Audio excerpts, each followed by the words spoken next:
can't think of a better place to write a paper than down by the train tracks. Before I can begin, the chime of the crossing bells drew my attention trackside. Something was headed my way. That something turned out to be a piece of maintenance and way equipment, operated by a kind-hearted crew. I couldn't help but smile at this machine's mechanical wave of salutations.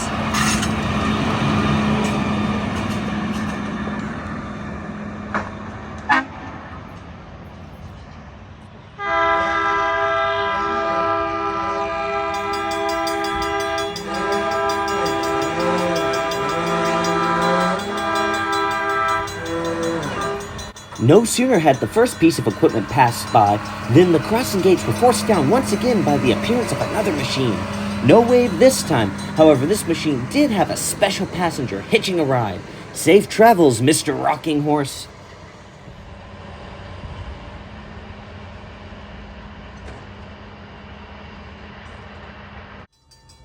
It was another hour or so before the crossing bells had another chance to spring into action. The reason for my trackside academics was swiftly approaching.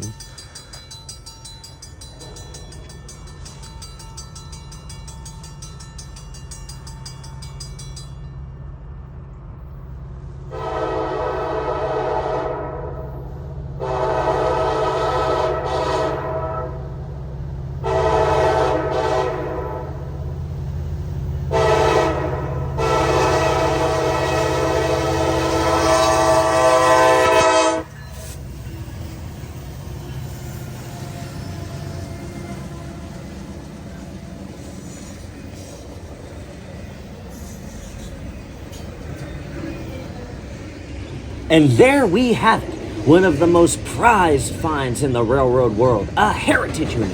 There are 20 of them to be found on the NS network, each one with its own story to tell. Spotting one feels like hitting the game-winning home run or nailing that final exam. Raw euphoria.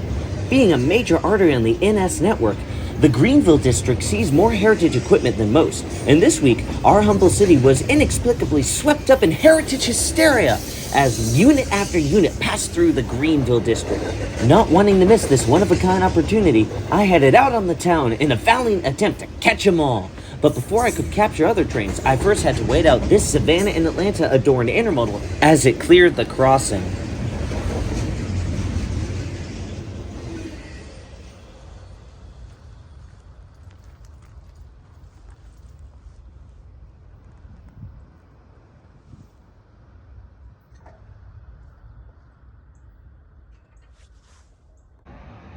The Poinsett Highway is a major north-south road corridor in the city of Greenville. When it was constructed, engineers correctly predicted that it would quickly overwhelm a grade crossing with the then Southern Railroad main line. The solution was to build a large overpass, avoiding the hassles that come with road and rail encounters. On the easterly side of the bridge lies the Poinsett Overlook, an expansive swath of grassland which overlooks the NS Main about 20 feet below. On a clear morning, the sun shines down on the spot like a spotlight to a stage. Needless to say, this makes the Poinsett Overlook an ideal spot for viewing trains. This morning's train of interest is this enormous northbound intermodal, led by the formidable SD70 ACE. Bound for Rutherford, Pennsylvania, he is only just starting to gain momentum after a crew change in Greenville Yard.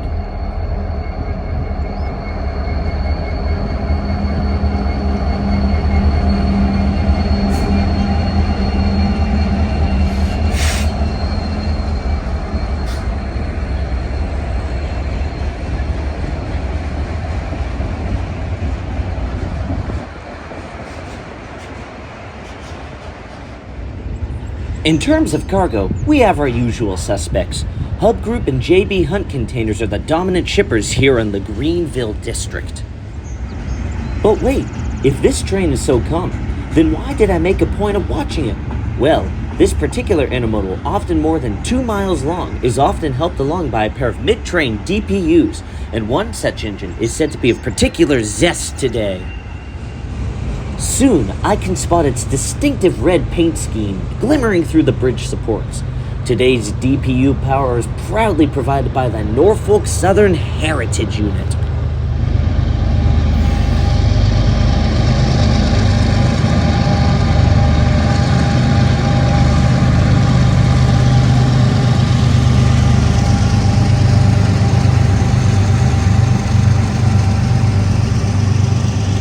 With the help of the high morning sun, NS locomotive number 8114 rolls by with the confidence usually only seen in movie stars. There's a reason this stretch of track has been nicknamed the Red Carpet. Even as the locomotives proceed farther down the line, the distinctive roar of those GE locomotives can still be heard. That roar will continue all the way to Pennsylvania as the GEVOs work tirelessly to move this massive train. It suddenly occurred to me just how slowly this train was moving. If I really made an effort, I would be able to beat it to Waddell Road crossing, affording me another look at the Heritage Unit. So I jumped into the car and raced down Pleasantburg Drive. Passing over the Pleasantburg Bridge, I could see the DPUs had not yet passed the Worley signals. This meant I still had a fighting chance. When I finally did arrive, the train had gained a significant amount of speed. Still, I was pretty sure I had beat the Heritage Unit. Sure enough, after a few seconds, there it was, racing down the tracks towards me.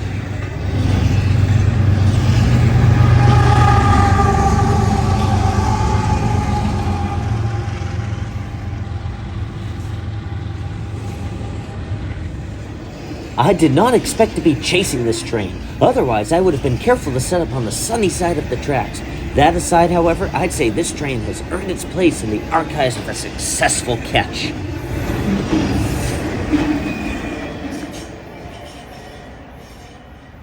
Train pass and traffic moving, I would soon be joining this line of cars as I made tracks for home, concluding my first day of heritage hunting. Greenville is an old textile mecca of the South, and if you take a drive down its side streets, evidence of its formal industrial past can be seen practically everywhere you go. One of the best examples of this former industry can be found here on A Street, the site of the once thriving Poe textile mill. All that's left are these two towering smokestacks, rising defiantly into the mid-morning sky. So old are these structures that a tree has begun to grow out of the top of one of the stacks. Now that's what you call going green. In the distance, more remnants of this city's industrial past can be seen rising far above the treetops. Industrial relics such as these litter the Metro Greenville area. They tell the story of the people who worked tirelessly to support their families and their state. These once mighty factories churned out a sizable portion of the nation's clothing, bringing badly needed revenue and helping Greenville to grow into the city it is today. A short stroll towards the stacks will reveal more areas of curiosity. What these pipes, ditches, and drains did, I do not know, but they sure are fascinating. When exploring old industrial sites, safety should be your highest priority. Only venture to areas deemed safe by officials, otherwise you may end up falling into one of these. This basement area was practically obscured by overgrowth. It would have been a fast and hard fall to the cement floor below. Running adjacent to the old factory grounds is the NS Main. Back in the day, the Southern Railway served this mill with daily pickups and deliveries. Today, with no factories left to be served, the trains just keep rolling by.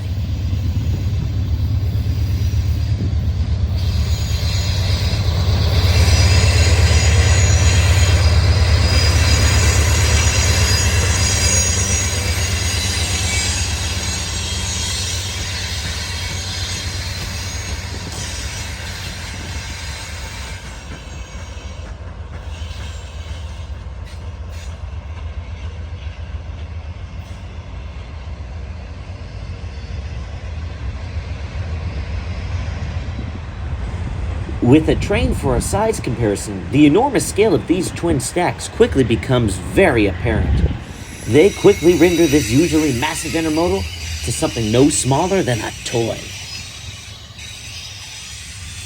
I awoke this morning to a barrage of reports claiming that this was to have the NSAC to DC unit in its consist. And while not a heritage unit, special paint schemes still conjure up those same excited sensations. Unfortunately, as so often happens, my tips turn out to be false, as there was not a special locomotive to be seen anywhere on this train. Still, I considered it a worthwhile catch. There's a lesson to be learned here. Be careful about which tips you follow. They may lead you to nothing but tears. Feeling a little disappointed about the lack of special locomotives, I wandered across the street from the mill to an old factory parking lot, now used by the NS for equipment storage. I was just getting ready to make my exit when I heard the unmistakable grumble of locomotives. Something was lurking behind those Herzog cars. Without a moment's hesitation, I scurried underneath the tracks via a small underpass and boom! There it was. The tips had been true, hiding behind a cut of cars to my east and a grove of trees to my west. The AC to DC locomotive had gone completely unnoticed, till now.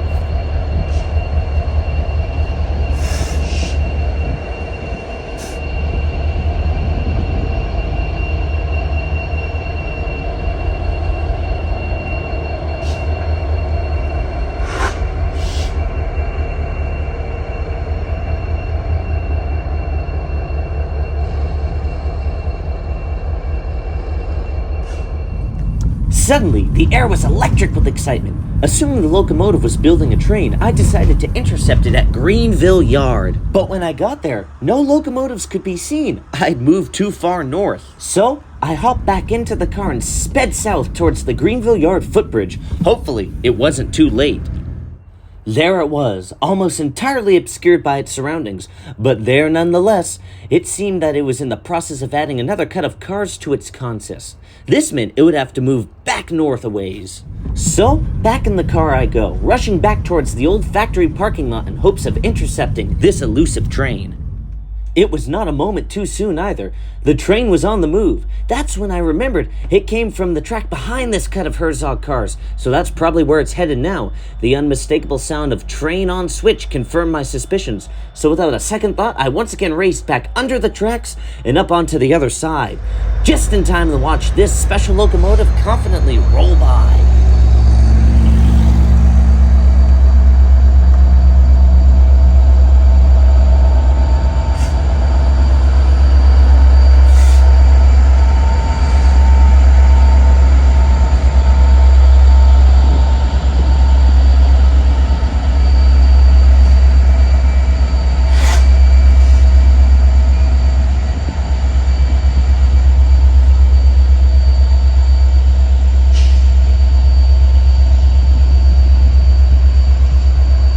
Sensing another few hours of switching in store for this train, I abandoned it at the yard and made tracks back towards the highway.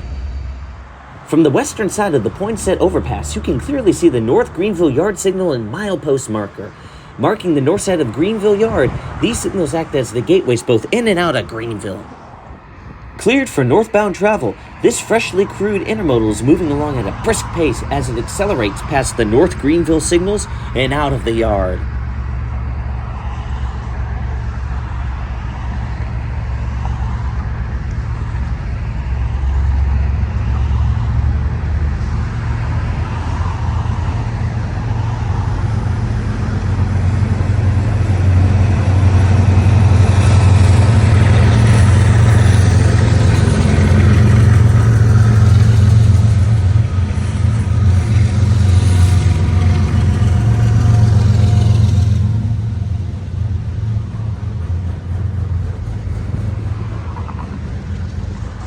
Another massive intermodal. This is today's rendition of the same Rutherford, Pennsylvania-bound intermodal we caught yesterday with the Heritage Unit. Once again clocking in over 2.5 miles, this intermodal also has the distinct honor of being the longest daily revenue train that operates through the Greenville district. However, I can't say much for its excitement factor.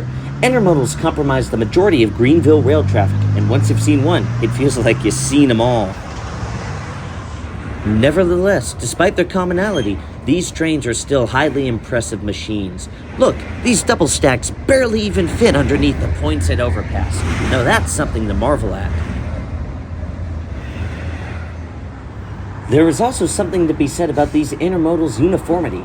An unbroken line of containers, often stretched out for miles, is never an unimpressive sight. With great trains comes great danger. After one too many near misses with trackside scavengers, NS has littered this bridge with no trespassing signs.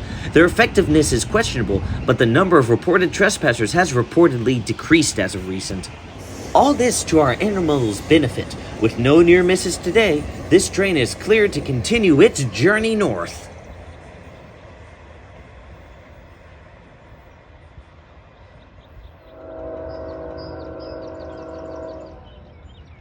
Just beyond that thick grove of trees lies the Arcadia Street crossing, the place where we started yesterday's adventure. Being a crossing, all engineers are required to honk the crossing sequence when passing through, so when I heard the distinctive timbre of a K5HL, I knew that a train was nearing Arcadia and would soon emerge from the trees.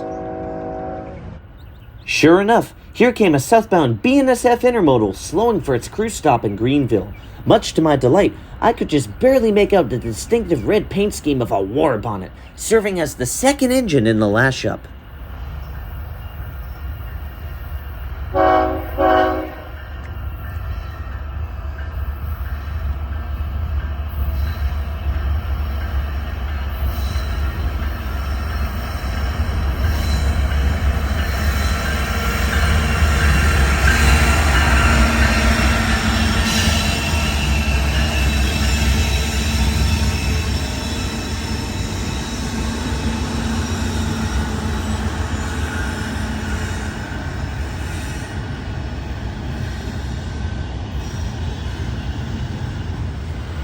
The warbonnet is a famous Santa Fe paint scheme, often seen adorned on locomotives pulling premier passenger trains.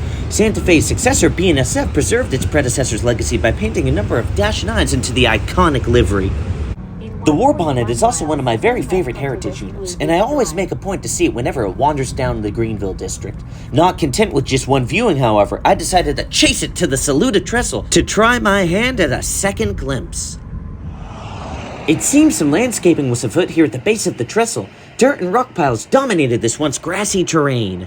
These rocks seem to have been dug up from somewhere. Perhaps a foundation is being laid somewhere nearby. I certainly hope this is not the case, however. I really don't like to lose train watching spots. Fortunately, the Saluda overlook was for now still open to visitors. The warbonnet sure does look zesty up there on that incline. It's clear to see why it's such a fan favorite.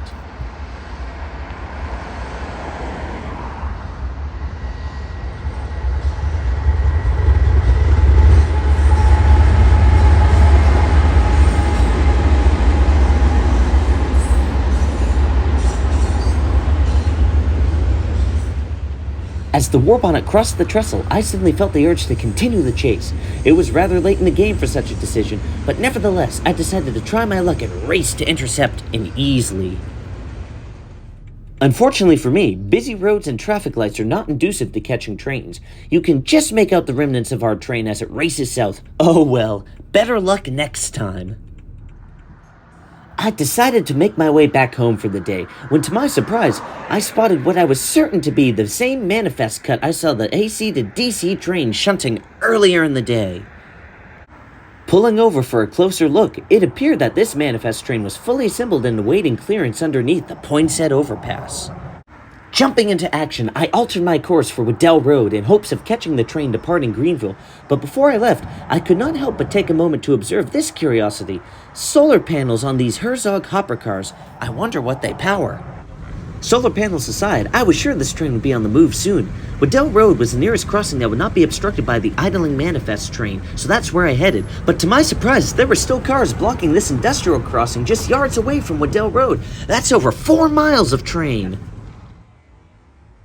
Things only got more confusing when I finally did pull into Waddell Road. I could see the end of the train, but to my surprise, there were no locomotives to be found. For the life of me, I could not figure out what was going on here. It was not like NS to leave a 4-mile-long cut of cars just idling by. Seeking answers, I decided to drive to Worley Switch and Signal. This was roughly the halfway point between Waddell Road and the Poinsett overpass. Maybe here I could finally get some answers about what was going on. Sure enough, the moment I arrived, all became clear. There was not in fact a massive 4-mile-long train like I originally thought. What was really happening was a meet. The intermodal train was NS 253, a local job originating in Charleston, South Carolina. On the other side was the elusive manifest, this time fully equipped with locomotives. The stream of exhaust emanating from the lead engine told me that this train was ready to make its move. So, back in my car and back towards Waddell Road I went. It's a good thing I did, too. I'd barely had time to park and set up before the manifest's headlights appeared around the bend, bringing an end to my all-day DC to AC saga.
Despite all the confusion caused by this train, I'm sad to see it go.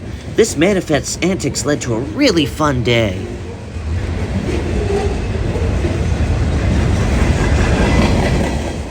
Heritage units are a special perk of train watching. They add flavor to the railroads of America, never failing to spark excitement and joy in all those who get the chance to see them. This past week, we've enjoyed 3 different heritage units from 2 different railroads, a special paint scheme unit, and some normal trains thrown into the mix. It's been one hell of a time, and I've enjoyed every minute of it.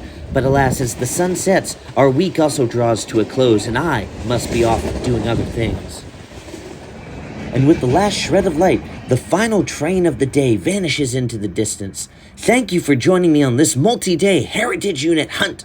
May the trains treat you well, and until our paths cross again.